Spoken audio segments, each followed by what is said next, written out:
Well, hello and welcome back to Bao. I'm your instructor, Master Anthony Lerma, the founder of American Budokan. Today I'd like to talk to you about gardening tools. No, not this razor-sharp naginata, but this little metal implement known as the Sais. The Sais has its history in Southeast Asia, where it once was a gardening tool before it became a weapon. As the story goes, during the modern era, or approaching the modern era, many local governments found it necessary to confiscate weapons like this naginata or the famed samurai sword, the katana. Maybe so neighbors couldn't duel with each other, or perhaps so they couldn't oppose the local government. But for whatever reason, those weapons were confiscated and warehoused. Locals then found ways to defend themselves using everyday household items like this weapon known as the Sais. Some law enforcement agents in Asia still carry this weapon today, with one Sais tine removed and one on the bottom called the jute, or the trenchon of 10 hands. Think part baton and then part manacle for locking. Let's look at the parts of the Sais. There are three main parts of the Sais. The long shaft with a point on the end, also for blunt striking and blocking. The bottom of the Sais, the butt end, for blunt force impact.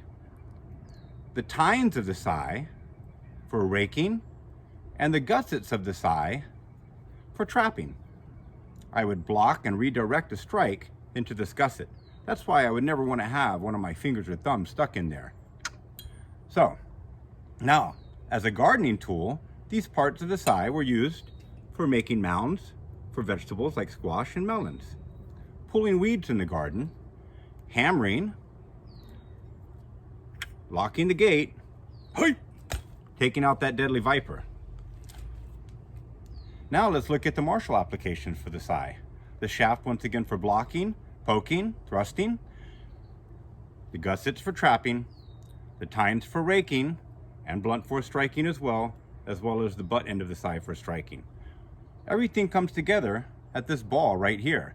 Let's look at our three control points for the Sais, starting with the thumb.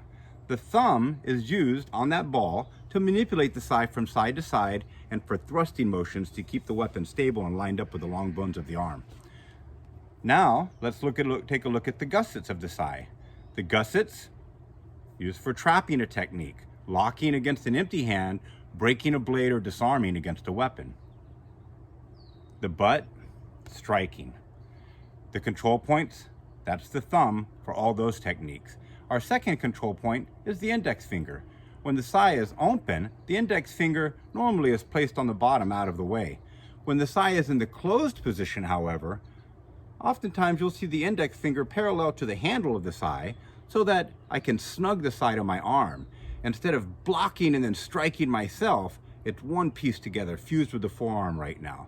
The finger controls the Sais by manipulating it around the forearm, holding it straight on techniques like this, lining up again the long bones of the arm. And in the open position, the finger is put away.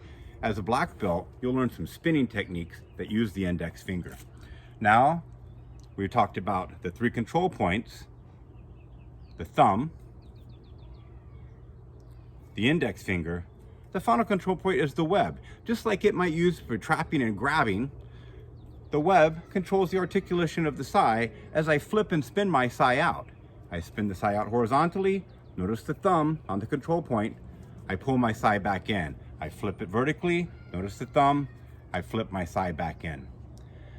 I hope this explains the parts and applications and uses for the Sais and some of the history of this ancient Asian weapon. I'd also like to give a shout out to Michael, who gave me this great sweatshirt.